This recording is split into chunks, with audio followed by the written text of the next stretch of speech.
ഇന്ന് തന്നെ ഡൗൺലോഡ് ചെയ്യൂ. കാണൂ നിങ്ങളുടെ ഫേവറേറ്റ് ഷോസ്. നീ നിന്റെ അമ്മയും കൂടെ കരഞ്ഞ് കാലുപിടിച്ചപ്പം ഒരു ദുർബല നിമിഷത്തില് അറിയാതെ ഞാനൊരു സഹായം ചെയ്തു. ഇപ്പോ അതെല്ലാം കൂടെ തിരിച്ച് എന്റെ നെഞ്ചത്തേക്ക് എടുത്ത് വെക്കുകയാണല്ലേ? ഒന്നും മിണ്ടാതിരിക്കുന്നുണ്ടോ? എന്റെ വീട്ടുകാര് ജയിലിൽ പോയാൽ നിങ്ങളും പോവും. അല്ല, അതിന് സമൃദ്ധി എന്ത് ചെയ്തു? എന്റെ മകൾക്ക് സ്കൂളിൽ വെച്ച് ഒരു ആക്സിഡന്റ് പറ്റി. വളരെ റെയറായ ഒരു ബ്ലഡ് ഗ്രൂപ്പാണ് മോളുടേത്, AB പോസിറ്റീവ്. ഹോസ്പിറ്റലിൽ വെച്ച് എന്റെ മോക്ക് ബ്ലഡ് നൽകിയത് താങ്കളുടെ വൈഫാ.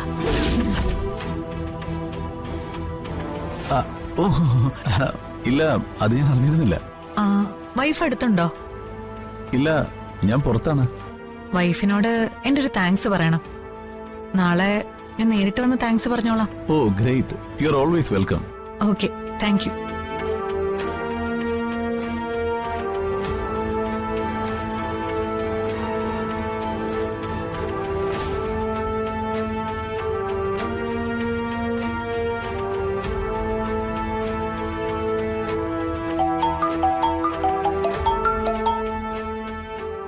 ഹലോ, എന്താ ഗൂഗിൾ? സമൃദ്ധി ഇന്ന് പുറത്തെങ്ങാനും പോയിരുന്നോ? എനിക്കറിയില്ല. എന്താ, എന്തു പറ്റി? ഏയ് ഇല്ല, ഒന്നുമില്ല.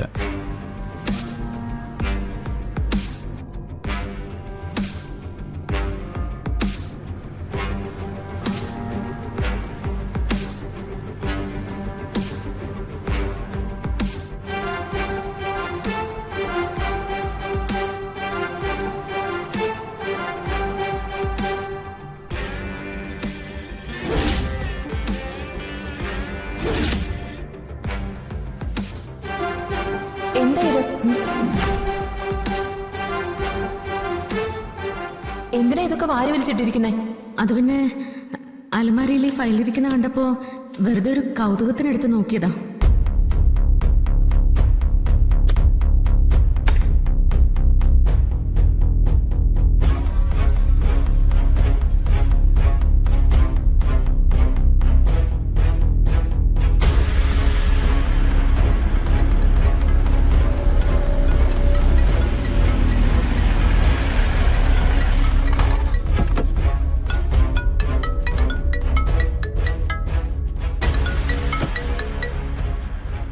ഹലോ ശിശിരേ.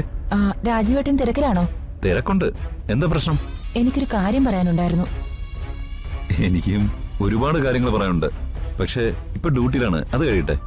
അയ്യടാ, ഒരു പുന്നാരം. ഞാനിപ്പോ ശൃംഗരിക്കാൻ വേണ്ടി വിളിച്ചൊന്നും അല്ല. സോറി, ഞാൻ തെറ്റിദ്ധരിച്ചു. താൻ കാര്യം പറ.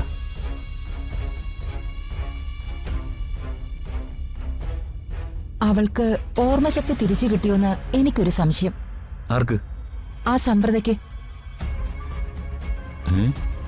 അതെന്താ തനിക്ക് അങ്ങനെ ഒരു സംശയം തോന്നാൻ കാരണം? പഴയ പല കാര്യങ്ങളും അവൾ അന്വേഷിച്ചു തുടങ്ങി. ഞാൻ എന്റെ കണ്ണുകൊണ്ട് കണ്ടതാ. അലമാരയിൽ സൂക്ഷിച്ചിരുന്ന സമൃദ്ധയുടെ പഴയ ട്രീറ്റ്മെന്റിന്റെ ഫയലുകളാ അവളെടുത്ത് നോക്കിയത്.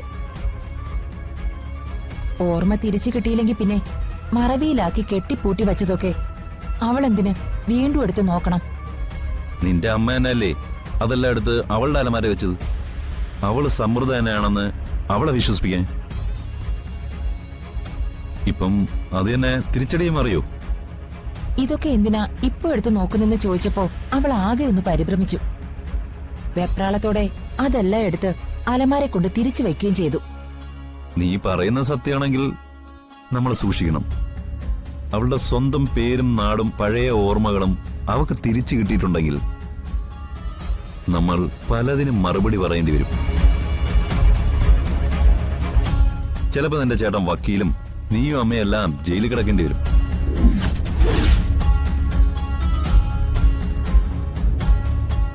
അതെന്തിനാ ഞങ്ങള് ജയിലിൽ പോയി കിടക്കുന്നേ? താൻ വിചാരിക്കുന്ന പോലല്ല, ഇതൊരു ക്രിമിനൽ കുറ്റമാണ്.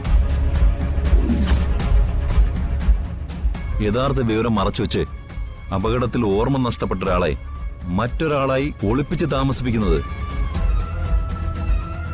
BNS 318, 322 എന്നിവ പ്രകാരം കുറ്റകരമാണ്. ഇനി ആ വീട്ടിൽ ഒരാൾ തന്നെയാണ് ആക്സിഡന്റ് വരുത്തിയെങ്കിൽ സെക്ഷൻ 108 കൂടി വരും. അതുമാത്രമല്ല, അവളുടെ യഥാർത്ഥ കുടുംബത്തെ കണ്ടെത്താൻ പോലും അനുവദിക്കാതെ വർഷങ്ങളോളം തടവിൽ വച്ചു എന്നൊരു കുറ്റവും കൂടി ചേർക്കേണ്ടി വരും. സെക്ഷൻ 140, 141, 143 മനസ്സിലായോ? ഇതെല്ലാം കൂടി പറഞ്ഞ് എന്നെ ഇങ്ങനെ പേടിപ്പിക്കുന്ന എന്തിനാ? ഞാൻ പേടിപ്പിച്ചല്ല, സത്യം പറഞ്ഞാണ്. ഓർമ്മ നഷ്ടപ്പെട്ട ഒരാളെ അവളുടെ യഥാർത്ഥ കുടുംബത്തെ മറച്ചുവെച്ച് മരിച്ച മകളെന്ന വേജനെ വീട്ടിൽ താമസിപ്പിക്കുന്നത് പൂർണ്ണമായി ക്രിമിനൽ കുറ്റമാണ്. 10 വർഷം വരെ ശിക്ഷ കിട്ടാൻ ചാൻസ് ഉണ്ട്. അങ്ങനെയാണെങ്കിൽ രാജീവേട്ടനും ഞങ്ങളുടെ കൂടെ തടവ് ശിക്ഷ അനുഭവിച്ച് ജയിലിൽ കിടക്കേണ്ടി വരും. ഇതിനൊക്കെ കൂട്ടുന്നത് നിങ്ങളല്ലേ? അത് ശരി. നീയും നിന്റെ അമ്മയും കൂടെ കരഞ്ഞ് കാലുപിടിച്ചപ്പം ഒരു ദുർബല നിമിഷത്തില് അറിയാതെ ഞാനൊരു സഹായം ചെയ്തു. ഇപ്പോ അതെല്ലാം കൂടെ തിരിച്ച് എന്റെ നെഞ്ചത്തേക്ക് എടുത്ത് വെക്കുകയാണല്ലേ? ദേ, ഒന്ന് മിണ്ടാതിരിക്കുന്നുണ്ടോ? എന്റെ വീട്ടുകാര് ജയിലിൽ പോയാൽ നിങ്ങളും പോവും. രാജീവേട്ടാ, ഇത് സംഗതി വളരെ സീരിയസാ. ഇവിടെ മറ്റാർക്കും ഇതുവരെ ഒരു സംശയവും തോന്നിയിട്ടില്ല. നമ്മളിപ്പോ എന്ത് ചെയ്യും അത് പറ.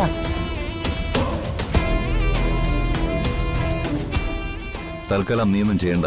എന്ന് പറഞ്ഞ ഇപ്പൊ ഒന്നും അറിഞ്ഞതായിട്ട് ഭാവിക്കണ്ടെന്നാ ഞാൻ പറയുന്നത്. മനസ്സിലായോ?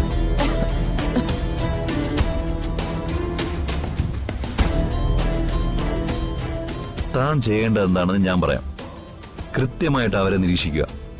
ഇപ്പൊ തോന്നിയ ഈ സംശയം ശരിയാണോ അല്ലയോ എന്ന് ഉറപ്പുവരുത്തുക. അതിനുശേഷം മാത്രം ഇത് ആരോടെങ്കിലും പറഞ്ഞാൽ മതി. അതുവരെ അവരോടുള്ള തന്റെ പെരുമാറ്റത്തിൽ അവർക്ക് ഒരു സംശയവും തോന്നരുത്. ദേ, നമുക്ക് പിടിച്ചേറാനുള്ള ഒരേ ഒരു പിടിവള്ളിയാണ് അവര്. ഓർമ്മ വേണം. ഞാൻ പറയുന്ന മനസ്സിലാവുന്നുണ്ടോ? പക്ഷേ അവരറിയാതെ അവരുടെ മുകളിൽ എപ്പോഴും നിന്റെ 2 കണ്ണുകൾ ഉണ്ടാവണം.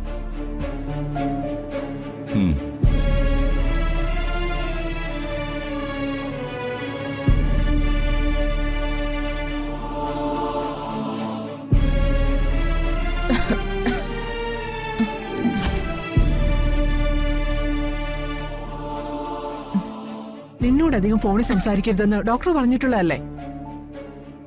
സമയത്തിന് മരുന്ന് പോലും കഴിക്കാതെ നീ എന്തായി കാണിക്കുന്നേ? അതിപ്പോ അറിയാനും ഉണ്ടല്ലോ. ഞാൻ കഴിച്ചോളാം, അതിങ്ങ് തന്നേക്ക്.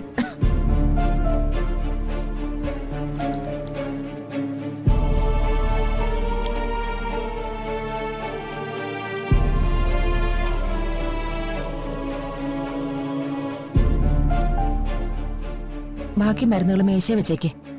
ഇനിയെങ്കിലും മരുന്ന് മുടങ്ങാതെ കഴിച്ചില്ലെങ്കിൽ എന്റെ സ്വഭാവം മാറും, പറഞ്ഞേക്കാം ഞാൻ.